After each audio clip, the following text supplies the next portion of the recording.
Hey guys, I'm Jenna. Welcome to This Ohio Farmhouse. Today we're talking about how do you know which variety of seeds to order, what are the things that you need to have on hand, and when do I need to get those seeds into the ground. Now it's almost time for me to fill up these plant shelves right behind me. This is where I put all of my seedlings as they start growing. They're under lights.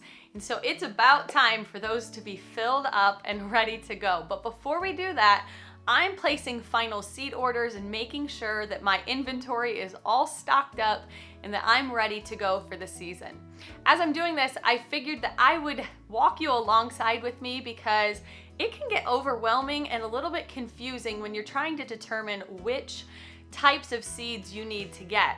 There are hundreds of types of tomatoes that you can get, loads and loads of different kinds of beans and cucumbers and all of those things. And so sometimes it's fun to just pick things out randomly. Sometimes you want to have a little bit more method to the madness.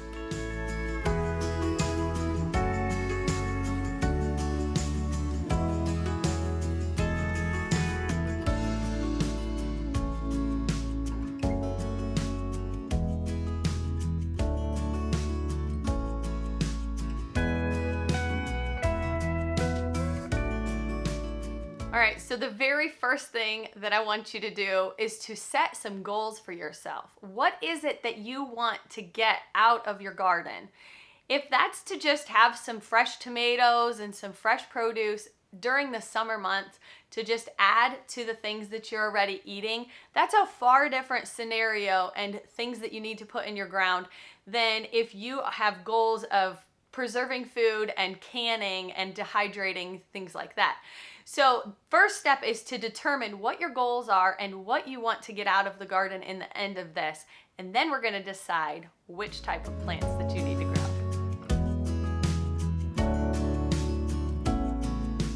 It seems like one of the most important things to people to grow in their gardens is tomatoes. There's nothing quite like a fresh tomato. It doesn't even compare to what you can purchase in the stores. And so while I was a person who grew up not even really liking tomatoes, when I started growing my own, it was a completely different story. So tomatoes are pretty high on my priority list because I want to be able to can tons and tons of tomatoes. We're doing pasta sauce and pizza sauce and all kinds of ways of preserving. I'm doing whole tomatoes and diced tomatoes and salsa. And so I need a lot of tomatoes. Now, in the past, I don't know that I would say I made a mistake, but I have chosen my tomatoes just based on what's the prettiest in the catalog and the different varieties that I wanted to try. And while that wasn't necessarily a bad idea, I didn't end up with the product that I needed in the end to be able to can successfully. So I'm going to explain to you really quickly the difference between two different main varieties and categories, I guess you would say, of tomatoes. And those are indeterminate and determinate tomatoes. So overall, I have grown a ton of indeterminate tomato plants. And really that just kind of means you can't determine how big or out of control these tomato plants are going to be. They grow big and they grow wild and they need a lot of support and stakes in order to hold them because they're just kind of overgrown and crazy. There are some amazing, beautiful, tasty tomatoes that you can grow that are indeterminate varieties. So the thing that you need to know about indeterminate tomato plants is that they will require a little bit of pruning and removing suckers so that those plants are a little bit guided in how their growing pattern works.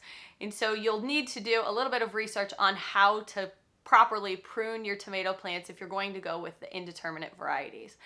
The thing with those that's really a benefit is that they grow all throughout the season. You get a much longer growing season with an indeterminate tomato plant. And so they're going to just keep producing and ripening throughout your season, and you could get months out of one tomato plant and just get lots and lots of tomatoes. Now, the downside to that is that it's all spread out. So if you need to be able to can a lot of tomatoes, like I wanted to, Indeterminate tomatoes are really probably not the best way to go because you need to have a large quantity that's ripening all at the same time so that you can bring in buckets and buckets and buckets of tomatoes and get those simmering and cooking down on the stove.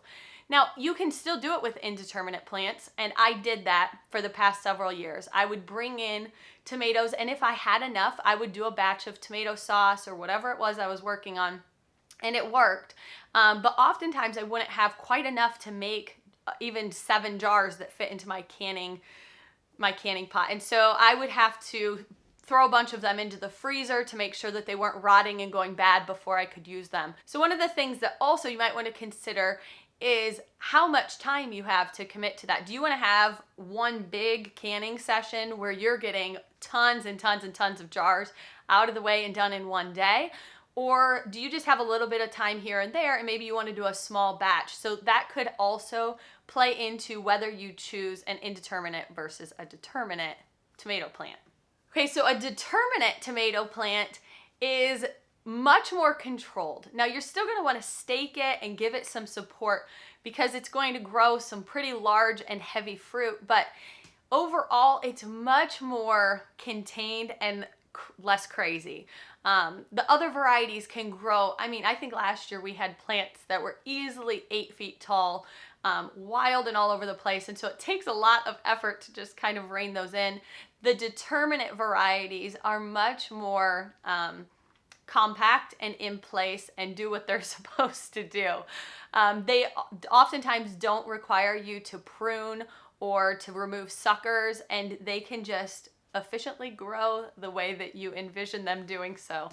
So if you want to have a day of canning where you're getting massive amounts at the same time, determinate varieties are the way to go because you're going to get all of your crop to produce within a couple weeks time, and then those plants you can remove and put something else in their place and then plant again for your fall harvest. Now, if you don't know whether your tomato seeds that you have are determinate or indeterminate, a quick search online should be able to give you those answers so that you can decide whether that's something that you want to grow or how much of it that you want to grow.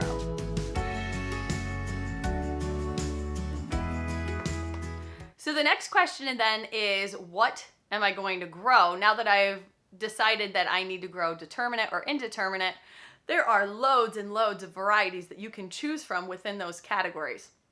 What you need to do then is just go on and get on the internet and look up what is the best tomato for making tomato paste or the best tomato for making salsa. And you're going to get lots of opinions, but overall, there's like 4 or 5 varieties that I see repeatedly suggested because they produce such a good crop for people. So I highly recommend either getting on like a Facebook group for gardening, or even if you just do a quick search, you should be able to narrow those choices down pretty easily. I just did it the other day myself because I wanted to make sure that the things that I was ordering were in line with what people were suggesting. Okay, so pole beans and bush beans are something that people get confused a lot too. They don't know which variety to grow. So real quickly, pole beans are just what they sound like. They are tall and skinny, and they can grow to 6 to 8 feet tall. They really need to be trellised in some way. So if you grow them up some kind of a hog panel, or some people we have trellises that we put on our raised beds. Some people have done really cool things with like teepees, and they'll create them using bamboo, and they just trellis all up those, and it's really pretty, and all the beans hang off of it. So those are really great ways to do that. Now, pole beans are kind of like indeterminate tomatoes in that their harvesting lasts a little bit longer. So you're going to be able to go outside and pick some beans and use those for dinner. And then a few days later, you can pick some more, and that will go on for weeks and weeks. So you should be able to get a good harvest off of the pole beans that you're planting and just be able to eat from those all summer. Now, if you want to be able to can, I really suggest that you do bush beans because bush beans come on more all at the same time.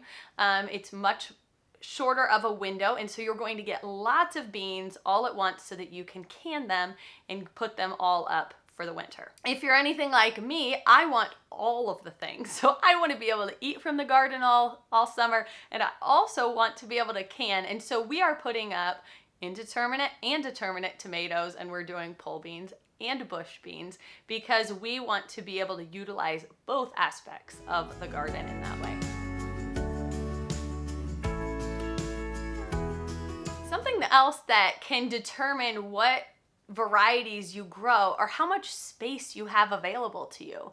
So if you have a field where you can put in a market garden and rows of food, you don't need to worry about that as much. But if you have a container garden, even on your back patio, or if you have raised garden beds, you need to be a little bit more cautious and consider the things that you're putting into the space so that you know whether your container can handle what you're going to grow. So make sure that you are thinking through all of those things and just consider the space that you have before you jump in.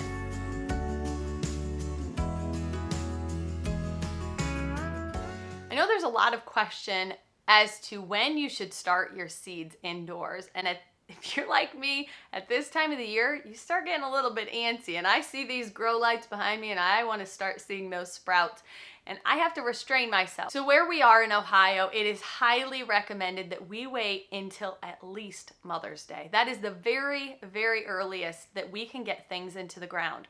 I thought it was interesting this week. I was online and some of my friends that live in the Carolinas and other places, and they are gardening and homesteading, they also said that their start date is Mother's Day.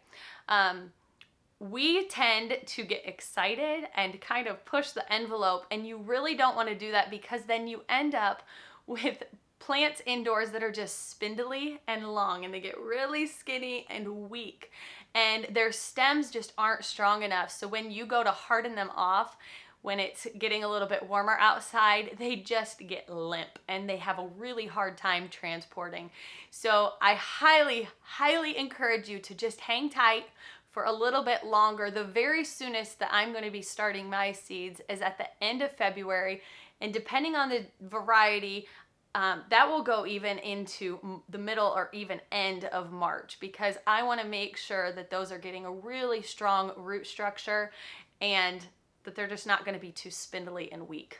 So hang tight, don't jump the gun, but that's a good thing because it gives you time to order your seeds and get all of the things in order that you need to be able to plant your stuff inside. So with the start date for outdoors being Mother's Day, what you have to do then is backtrack. So you're going to look at your seed packets, and oftentimes they're going to tell you on the seed packet directly, it's going to say sow indoors 4 to 6 weeks before your last frost date. That means that from Mother's Day, you're going to go back 4 to 6 weeks, and you are going to decide which day is going to be the best day to plant. So I just picked up a really inexpensive calendar. This is actually mine from last year, but I hung on to it because I wanted to be able to make some adjustments based on what worked and didn't work. So in here I have notes that I've taken, but basically what I did here is I took all of those plants that I'm going to be starting and I put the exact date after I backtracked from Mother's Day and put those directly into my calendar so I knew what things needed to go into my seed trays and when. And so this was really helpful for me because I did the entire season. I had my fall garden in here, I had my spring garden in here, all of the things that needed to be started in July or whatever, because if you're in the midst of that, you just forget. Things get busy, and then I can't tell you how many years I went saying I'm gonna do a fall garden, and then we never got around to it because summer came, and then we'd be like, we'd be thinking, wow, I think should have planted those a month ago, and we'd be behind the game already, so we just gave up. So last year I wanted to make sure that I didn't miss that, and so the calendar really was a helpful way for me to just keep track of that. And my brain didn't have to try to remember things. It was all just written out here, and I kept it with all of my seed packets all organized in the containers, and so this just sits right in there with it. So highly recommend that you grab a little calendar. One of the things that Joanna and I are adding to the mix this year is flowers, and we're gonna do it on a small scale to get started and just kind of learn about the cut flowers. Eventually, maybe we would like to sell bouquets and maybe go to farmers markets and do things with them. But for now, we really just want to learn about them and just get things growing. So we're going to do things the same way. I'm going to take the things that I've learned from vegetable gardening and apply that to the flowers as well. So we're going with the end game. Like, what do we want to be able to have in the end?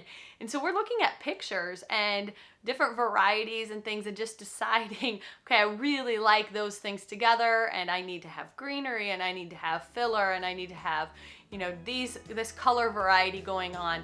And so then we're going to backtrack and decide which flowers are going to grow best in our area, when they need to be grown. And we're going to just follow that same exact procedure that we do with our vegetables for trying out cut flowers this year. So we're really excited about that. We are so glad that you're here with us and going on this journey of growing together, because there's nothing better than growing your own food. So we are so excited to have you. We will see you next week on This Ohio Farmhouse. Thanks for being here. Bye.